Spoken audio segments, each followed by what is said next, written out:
I'm looking into the sky, and I says, God, from my mind, if I was really at your home, give me a sign because no one believes me. And then I felt this angelic being to the right side of me. And when she was around me and my sister who was acknowledging and talking to her, you felt this love, this peace, this harmony, this like, you're protected.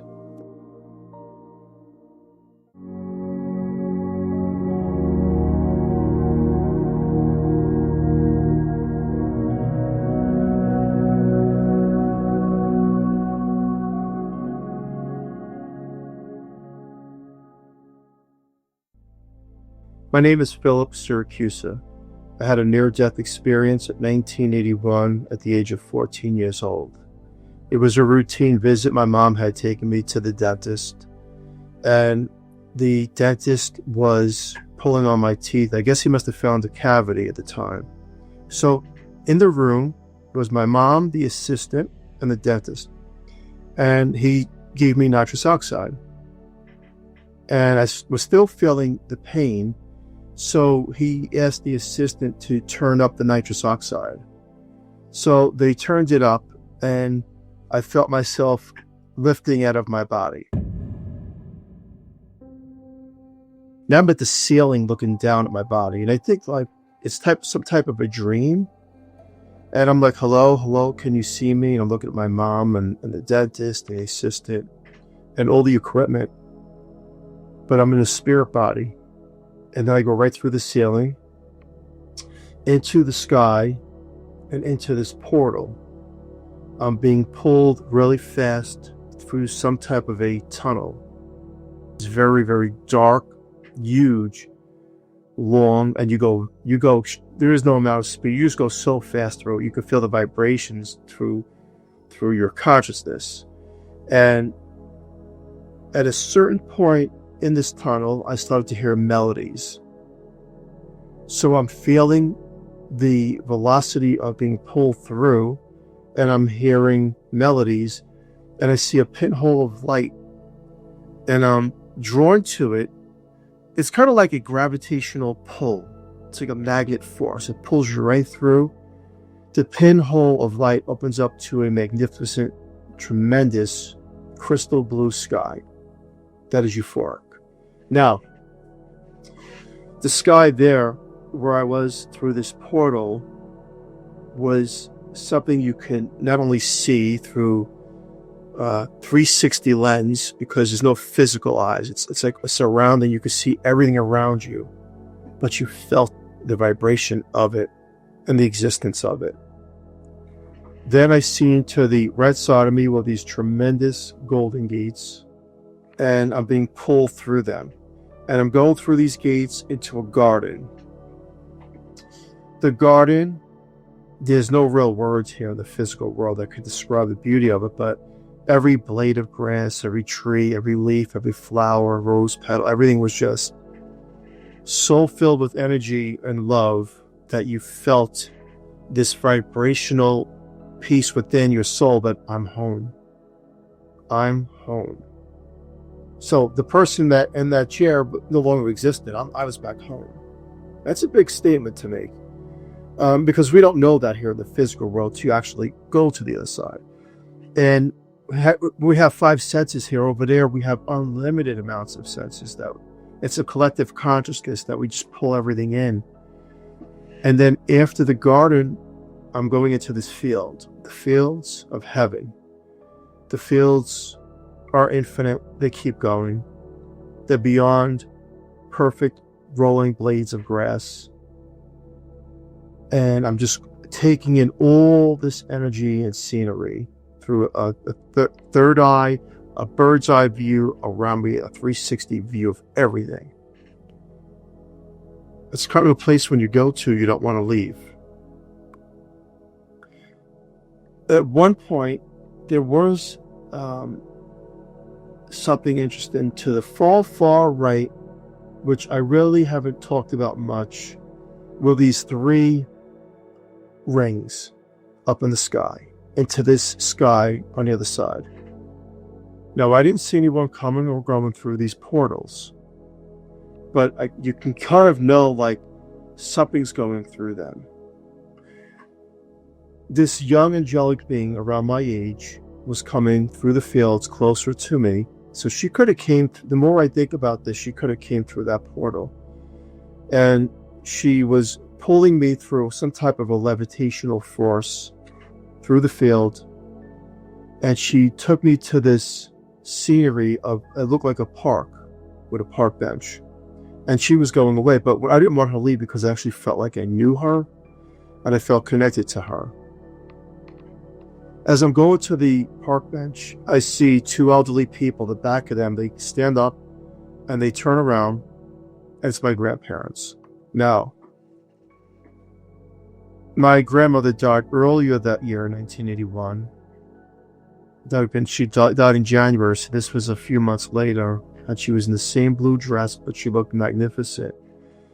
And to the right side of her was my grandfather, who had a gray suit, a top hat. He looked around his 60s, a glowing 60s. And I think they showed me that age so that they know I knew who they were, because I never met him. He was deceased before I was born. And I says, Grandpa.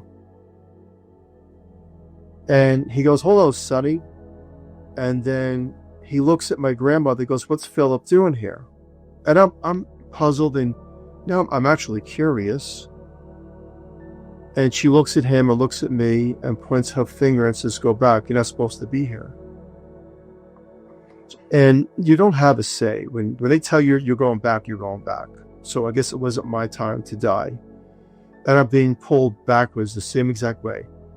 Through the park, through the open fields, through the garden, through the gate, into the tunnel, going backwards really, really fast. The tunnel exists. The tunnel is a portal of energy that's darkness. It's a transported way that the spirit body goes through different realms and lifetimes and timelines. You're alone. I was alone in this portal. At one point, I felt like I would never be heard or found. It's kind of like you're in the universe and you're the only thing that exists. But you're going super fast. And then I was pulled into the sky, over a hospital, through the ceiling, and I'm looking at myself, and I have an oxygen mask, I have an IV in me, and I'm saying collective consciously that I'm not going back into this body. I'm not going back. Because when you're on that side, you don't want to come back here. And when you're here, you're afraid to die. So it's kind of like the reverse. But you don't know till you actually get there. But I was slipped right back in really quick, like you put a glove on your hand. And I'm gasping for air and gasping for air. And the first person I see is my mom and the doctors. And I started to come to, but I didn't know if it was a hallucination or a dream state that I was in. A couple of days later from the hospital, I went home. And I told my parents I seen Grandma or Grandpa in heaven. This is 1981. It was dismissed as a dream. And, you know, when you're young and you tell people, no, I know what I've seen, but they don't believe you. It's kind of like, well, did I really go to heaven? You start to question yourself. I told friends and cousins, but no one believes me. But it wasn't up until a year later when I get asked, does God exist and do miracles happen? Well, here's the answer. It was the next year. I was 15, 1982. I'm in the backyard in Staten Island, New York, parents' home. Beautiful day out, and I'm looking into the sky. And I says, God, for my mind, if I was really at your home, give me a sign because no one believes me. And I felt doubt. So my mom, it was a beautiful day out. My mom says, Philip, come in the front. We're all going to go for a walk with your brothers and sisters. I had a big family. My father was working in Manhattan. So I go through the gate and I go into the front yard. We're walking down the street. And about a half a block up, I felt this angelic being to the right side of me. And I'm, Mom, look. And she's turning around. I don't see nothing. What are you talking about? The girl from heaven. There she is. My brothers, stop making jokes, they were saying to me. But my older sister, Patricia, who was on the far right side of me, is talking to her. Now, when this presence came from heaven, she had on blue jeans, a shirt, but the shirt was filled with the flowers, and the flowers were the same flowers I see in the garden in heaven. And when she was around me and my sister, who was acknowledging and talking to her, which I was ecstatic, you felt this love, this peace, this harmony, this like, you're protected. That's the word I'm looking for, protected. And I didn't want her to leave, but she's skipping, and I says to her, "You can see me?" And her exact words were, "Of course I could see you, silly." As if she's saying, "Why would you think I couldn't see you?" And we're walking and laughing, and she's skipping. And my sister's, I don't remember everything she was saying to her. She's talking to her. And then about a couple blocks up, she was with us for a while. She fades away, and we're looking for her. My mom and brothers don't know. We think we're playing a joke that we're looking for her, but an invisible girl. If it wasn't for my eldest sister to see this angelic being, I would have still doubted myself, or whenever came forward with heaven is real. Well, before I was born, 1965, I had a sister I never met. She was only a couple weeks old when she passed away. God was saying, "I'm not only going to send you a message, but a miracle. Here's your sister, Philip." I'm 58 years old. My sister and I still talk about this once a week. Our sister Linda. God answers the prayers in the most mysterious ways. Not only were you in my kingdom, but here is your sister who came way before you, and now you get to meet her. Years later, I remember I was 17, 18 years old. Every once in a while, she would pop up in this dream, my sister, and take me to this other place that was just beautiful. Is heaven real? Most definitely. Are prayers answered? Most definitely. Now, not every prayer is answered, and I don't have the answers to everything. But my message came back strongly, and my faith and belief and the other side and existence of humanity, that we're here in a short window. Whether you make it to 70, 80, 90, it's still a short window. I believe, from what I've learned, is that we write out a soul plan. Before you come into the physical realm, you write this plan out of what you want to go through, what you want to experience, and how you want to exit. And there's a lot of people that have a hard time understanding that, say, well, why would I want to die of cancer? Or why would I want to die in a car accident? Or why would I want to die in an explosion?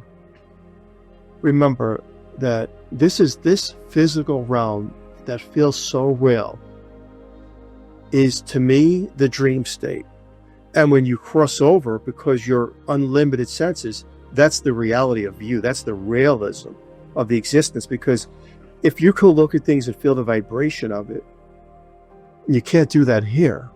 And there's colors on the other side that don't even exist here. I couldn't even describe the colors, that are beyond beautiful. We don't have these colors here. And the emotional sense of oneness with everything and everyone is something that mankind has not only not discovered, but won't discover until they cross over to this angelic place I call home. A lot of people around the world, including myself, have reincarnation feelings where we felt like we've been somewhere. And you can't put your finger on it. I know I've been to this state or this location, or you may even see a person saying, I know you from somewhere, I just don't know where. And chances are, maybe you never met them, but you did in a past life. In the world that we live in, called the physical realm, where we go to certain locations, but even around people that don't even know it, they could be deceased loved ones. It's all it is like this. This is how it works. Blow up a balloon in your mind, a big balloon. Now make believe you're inside the balloon, okay? But the spirit world is outside the balloon. Now let the air out of the balloon, and you're the soul leaving the balloon. and you're going to that realm, that spirit realm. It is the form of communication and the concept of understanding the existence of everything around you and the spirits. Spirits are everywhere, not just in locations that we say is haunted, or they're everywhere. Spirits are on you, me, everywhere. Some people have the ability to connect with them. Some people may not connect with them, and it's because they're not meant to understand it in this lifetime. Here's a case in a point. In this lifetime, I'm not meant to be a doctor. Point is, I'm meant to be a person who experienced an NDE and a person who investigates the other side, the people that have crossed over, are they still around in certain locations. It's my job to debunk and try to see and understand everything around us and how we get communication. We're all here for a purpose, a design purpose that we've planned and written out before we came into the physical world. We all write out soul contracts. This is what I want to experience in this short window. And it's kind of like, I have to tell you that for years and years, my wife and I, we had a radio show. And we interviewed celebrities and people around the world. And it was Host Life Chronicles Radio. We did that years ago. And what I found interesting was this. We would talk about NDEs and ghosts. And what's fascinating to me is that a lot of people say, I remember writing out a life plan before I came here, before I would even say anything. And it just shows me like some of us are chosen to be here as the messenger. And one of my words to mankind is this. We all fight for, I want the better house, I want the better car, I want this, I want that, everything materialistic. But remember this. On your demise, you will leave all that stuff behind. You will not take a U-Haul truck. It's not going with you. Isn't it better to be more responsive to mankind and humanity in the best way that you can be, helping people? It doesn't have to be financially. It could be a phone call. It could be words, I love you. It could be helping someone cross the street. Because every act of kindness is a vibration of love that when you cross over, it's all a euphoric love. That you take with you. You don't take all those material objects. They will come and they will go. So then, be happy with what you have on this short journey, because it's what you've chosen in this path. And of course, the odd questions will come. Well, I wouldn't have chose to be poor. Or, it's a short window. It's just a short window. Just go through it the best you can do, the best you can be. And I know we all have negative thoughts and doubts and fears. We all do, because we're human, and the brain can't respond to. I can turn the dark into light. But believe me, that does happen when you cross over. Everything is light, and everything is beautiful and perfect. It's beyond perfection of the simple words here that we even think of. And as I explained that there's colors on that side, I can't describe. I just can't describe it. It's how perfect they are. They're beautiful. I just can't describe it. What does that tell you? My computer doesn't describe it because we can't handle the comprehensive of the beauty of it. And this is one of the things that whatever faith you are, whatever belief you are, whatever religion you are, if you feel that it's right for you, then you do that, right? Because it's not for one person to say, this is my religion, follow me. And no, it doesn't work like that. The soul has a plan. The soul either says, I'm following a religion or I'm not following a religion. Don't live on the short journey to the belief of others. And don't do that. Remember this, everyone, to the listener out there. You came into the physical world alone. Alone. And you're going to leave here alone. When those are around you, if you're lucky enough to say goodbye to you, if you live to an older age, or it could be a horrific accident, but you're leaving alone. The same way you came in alone. So having said that, why would you listen to anyone else that tells you how to do things, or religion to follow, or belief, when you've chosen the path and already written out your destiny? Soul wants to experience things. We go through different timelines and different energy sources. And to the listener out there, if you ever had reincarnation, and then certain religions will say reincarnation is the act of evil, it's not up to a person to tell you what you should experience and what you think it is. I may see the sky as beautiful. You may see the sky as an abundance of grayness and darkness that you don't like. We all go through these motions together, but we see things in our perception differently because that's how we've chosen it. That each and every person was the same in the physical world, well, everything would be boring. We'd be robotic. If we did the same thing and ate the same foods and the same cultures, everything would be boring. Except we have different paths, right? You have a different path than me. I have a different path than you. Follow your path, and when in doubt, follow the belief within you, not what someone tells you.